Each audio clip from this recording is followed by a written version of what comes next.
Welcome everyone to the Intelligence Report. Joining me right now for their analysis of it, we have Fox News contributor Mercedes Schlapp, former DNC Deputy Press Secretary Jose Aristimuno, and Washington Examiner Editorial Director Hugo Gurdon.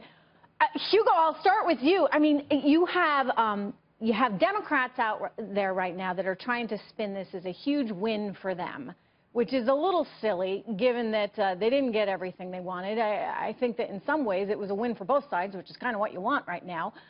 And then you've got a very testy press corps that was really giving Mick a hard time there, but he wasn't having any of it. Your reaction to what we just saw? Yeah, the OMB director really gave it back to them. It was a really forceful performance, and frankly, it was a necessary one.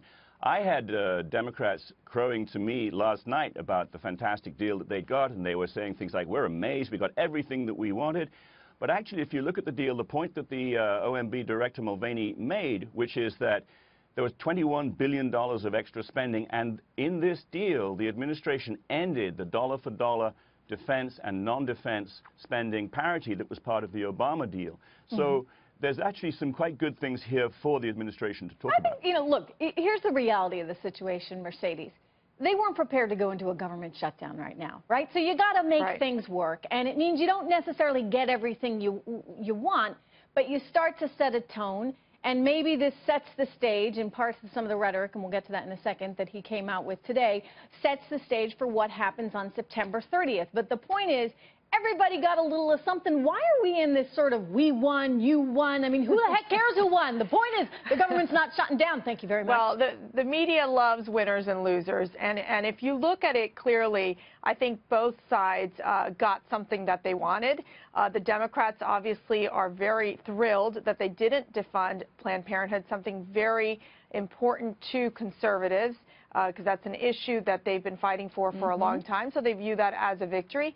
I think for the administration, the focus on the three priorities, that of increasing military spending, increasing funding in border security, and school choice, they felt very comfortable with this. But I do feel that for conservatives, it was not the most ideal bill in any way, except for those that are the defense hawkish types, which they are going to be happy about. They got a little money, $21 billion, so that's good. Here's the tweet that Donald Trump sent out earlier. I'm going to share it with you, where he talks about a government shutdown.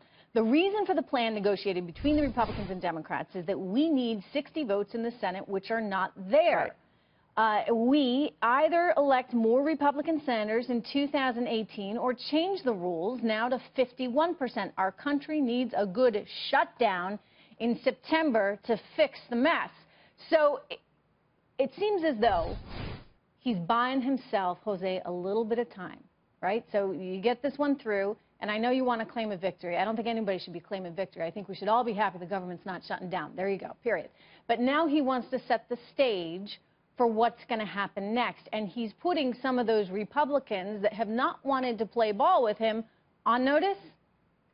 Look, I'm not going to talk about winners and losers. The reality here, Trish, is that Donald Trump did not get the border wall that he's been obsessed about since he first got elected president.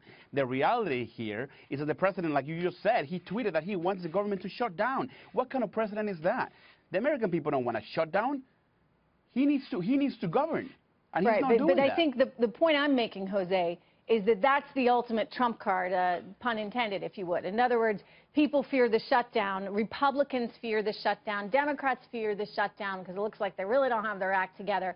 And so if he can go out to those Freedom Caucus members, Mr. Gurdon, right now, and tell them, look, you better get with the program and start supporting me. Otherwise, we risk this shutdown in September. Isn't this about invoking leverage of some sort? Yeah, look, I think... Mr. Gurdon first. Oh, yeah. And then I think it is absolutely about leverage. I don't think Donald Trump wants to shut down, and I think that even Mick Mulvaney in the press conference there, as forcefully as he put it, he made it clear they don't want to shut down, but he sort of suggested that was as far they were prepared to go there. But I think that the tweet, to some extent, was an angry response by the president to the fact that the Democrats were crowing about how they'd won this. I don't think that.